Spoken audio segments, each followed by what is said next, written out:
যতই ভালো খাবার দেই, যত যাই করি, এটাকে আমরা রক্ষা করতে পারবো না।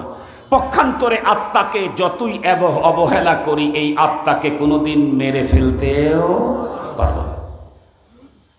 মুসলমান ভাইরারে আমার কথা ভালো করে বুঝবেন। তাহলে আমি মানুষ দুইটা জিনিসের সমন্বয়ে, একটা হলো আত্মা আর একটা হলো বডি। বডির পিছনে যতই মেহনত করি আমি, এ বডি একদিন বন্ধুরা আমার মাটির সঙ্গে মিশে যাবে। হয়তো কবরে না হয়ে চিতায় গিয়ে বন্ধুরা আমার বডি শেষ হয়ে যাবে। কিন্তু যে আত্মা আল্লাহ পাক আমাকে দিয়েছেন, এই আত্মা জিন্দেগিতে কোনোদিন মরবে না। আর আল্লাহ পাকের আদালতে পরপারে যখন দাঁড়াবো, তখন আমার বডি আর চেহারা, সুরত, সম্পদ আর সন্তানের দিকে আল্লাহ পাক তাকাবেন না। আল্লাহ পাক তাকাবেন আমার অন্তরের দিকে আর আমলের দিকে। এই জন্যে বলুন তো দেখি, বডির পিছনে বেশি মেহনত করা দরকার নাকি আত্মার পিছনে? একটু জোরে বলেন, বডির পিছনে নাকি আত্মার পিছনে? খুব ভালো করে বুঝবেন, বডিতে যেমন জটিল জটিল রোগ হয়, এই তো তামাম পৃথিবীকে একদম পাগল করে দিয়েছিল ছোট্ট একটা ভাইরাস, কোভিড-19 করোনা ভাইরাস। এটা যেমন বডির জন্য সিরিয়াস একটা রোগ, ক্যান্সার যেমন বডির জন্য সিরিয়াস একটা রোগ, পৃথিবীর সবচাইতে ভয়ঙ্কর রোগের নাম হলো ইবোলা। ইবোলার চাইতে আজ পর্যন্ত পৃথিবীতে ভয়ঙ্কর কোনো রোগ আবিষ্কার হয় নাই। সবচাইতে ভয়াবহ রোগ তামাম ওয়ার্ল্ডের মধ্যে, তার নাম হলো ইবোলা। ইবোলা রোগটা কি? পৃথিবীতে বহু ক্যান্সার রোগী আছে, ক্যান্সার রোগীকে যারা সেবা দিতে যায় তারা ক্যান্সারে আক্রান্ত হয় না। কোভিড-19 ব্যাপারে প্রথম বিশ্ব স্বাস্থ্য সংস্থা আমাদেরকে গাইড দিয়েছিল, কিন্তু সে গাইডটা ছিল মিসগাইড। তারা বলেছিল করোনার রোগীকে টাচ করলে তার কেউ করোনা আক্রমণ করবে। অথচ দেখা গেল হাজার হাজার মানুষ করোনা রোগীকে ডাইরেক্ট সেবা দিল, তাদেরকে আক্রমণ করে নাই। অথচ সৈন্যরা সমুদ্রের মাঝখানে গিয়ে অবস্থান করলো, করোনা সেখানেই তাদেরকে ছাড়ে নাই। এটা মিসগাইড করেছে বিশ্ব স্বাস্থ্য সংস্থা। আমরা আগের থেকেই জানি, আমাদের রসুল 1450 বছর আগে আমাদেরকে বলে গেছেন, লা আদওয়া ওয়ালা তিয়ারাতা ওয়ালা হাম্মা ওয়ালা দাওআ ওয়ালা সাফারা ফিল ইসলাম। ইসলামে সংক্রামক কোনো ব্যাধি নেই। ইসলাম রোগ সংক্রমণ করে, এটা ইসলাম সাপোর্ট করে না। কেন? সহজ কথা বলেন, একজনের থেকে যদি আর একজনকে হয়, প্রথম জন হলো কেমনে? কথা বুঝেন নাই? সর্বপ্রথম যেই লোকটা এই রোগে আক্রান্ত হলেন, ওনার হলো কেমনে? উনি তো তখন তো পৃথিবীতে রোগটাই ছিল না। এজন্য সংক্রামক কোনো ব্যাধি নেই। কিন্তু আজকের পৃথিবীর ডাক্তারেরা যেগুলি আপনাদেরকে বলছেন, সেখান থেকে আমি বলছি, ইবোলা এমন এক সিরিয়াস রোগ, যেই রোগের চিকিৎসা দিতে গিয়া নার্স এবং ডাক্তারেরাও আক্রান্ত হওয়া হয়েছে এবং অনেক হয়েছে। এরকম ভয়াবহ যে কোনো রোগে মানুষ আক্রান্ত হলে প্রতিটি মানুষ তার নিজেকে সুস্থ করার জন্য, যদি এটা একটু আমার দিকে দেওয়া যায় তাহলে ইহসান হবে। বলতেছিলাম, সুস্থ হওয়ার জন্য মানুষ কি করে? নিজের বাড়ি ঘর ভিটা সব বিক্রি করে, তবুও বলে আমাকে একটু বাঁচতে দাও। বিক্রি করতে করতে সব যখন শেষ হয়ে গেছে, মানুষের কাছে তখন সাহায্যের আবেদন করে, তবুও সে বাঁচতে চায়। কিন্তু আমার জিজ্ঞাসা হলো, যত রকমের চেষ্টাই করুক না কেন, এই বডিকে চিরজীবন বাঁচাবার কোনো ক্ষমতা, চিরজীবন বডিটাকে রক্ষা করার কোনো সিস্টেম নেই। মুসলমান খুব ভালো করে বুঝবেন, বডির যেমন রোগ হয়, আত্মার রোগ তার চাইতে আরো ভয়াবহ। আল্লাহ পাক রব্বুল আলামিন কোরআনে হাকিমের ভিতরে বলেন, ফি কুলুবিহিম মারাদুন ফাযাদাহুমুল্লাহু মারাদা। আল্লাহ বলেন, ওদের অন্তরের ভিতরে রোগ, দেহের ভিতরে, শরীরের ভিতরে, স্কিনে, চোখে, নাকে, কানে, মুখে কোনো রোগ নাই, কিন্তু ওদের রোগ আছে কোথায়? ফি কুলুবিহিম মারাদ। ওদের রোগ হলো অন্তরের। আল্লাহ পাক কোরআনে হাকিমে অন্তরের রোগের কথা বর্ণনা করেছেন। আর এক জায়গায় বলেন, ইয়া নিসা আন-নবী লাস্তুন্না কাআহাদিম মিনান নিসা ইনিত্তাকাইতুন্না ফালা তাখযানা বিল কওল ফায়াতমাআল্লাযী ফী কলবিহি মারাদ ওয়া কুলনা কাওলাম মারুফা। এই আয়াতে কারিমাতে আল্লাহ পাক বলেন, হে মুসলিম নারীগণ, ডাইরেক্ট সম্বোধন করেছেন নবী পত্নীগণকে।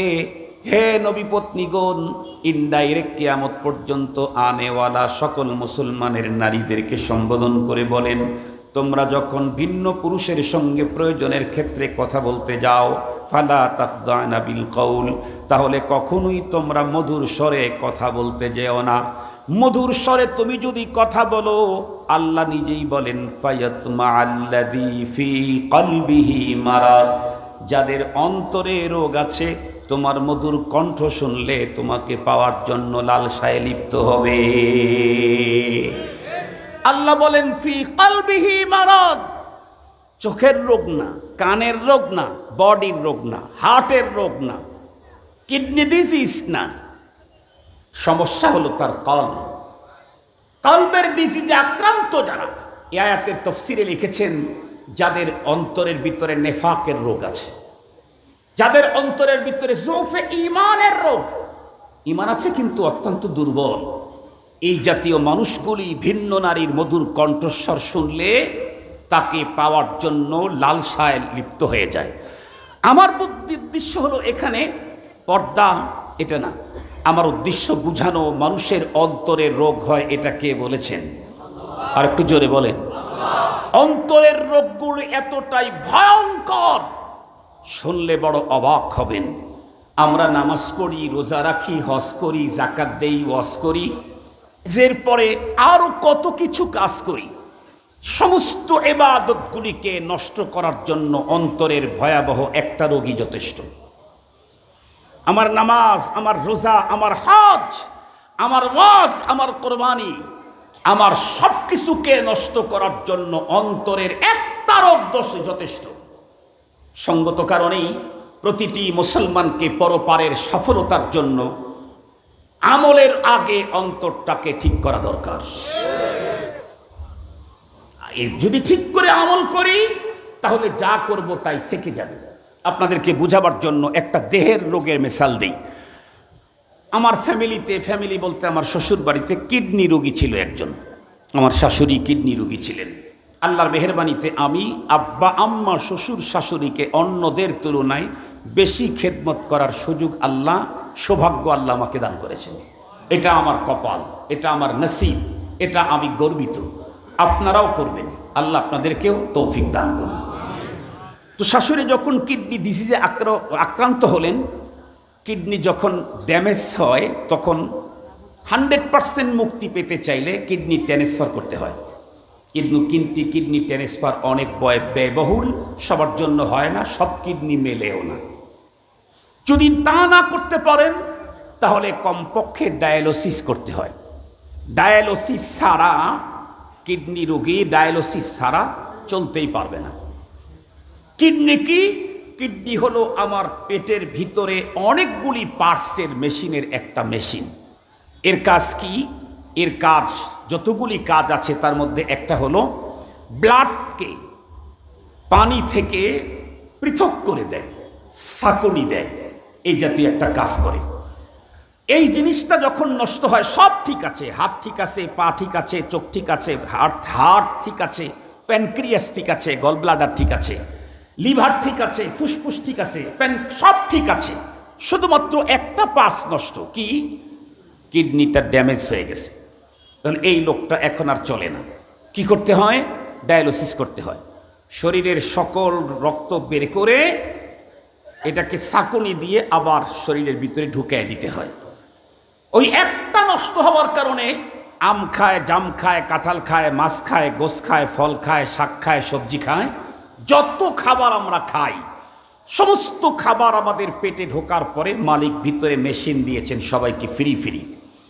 সমস্ত খাবার থেকে মানুষের জীবন চলার জন্য লাগে হলো ব্লাড।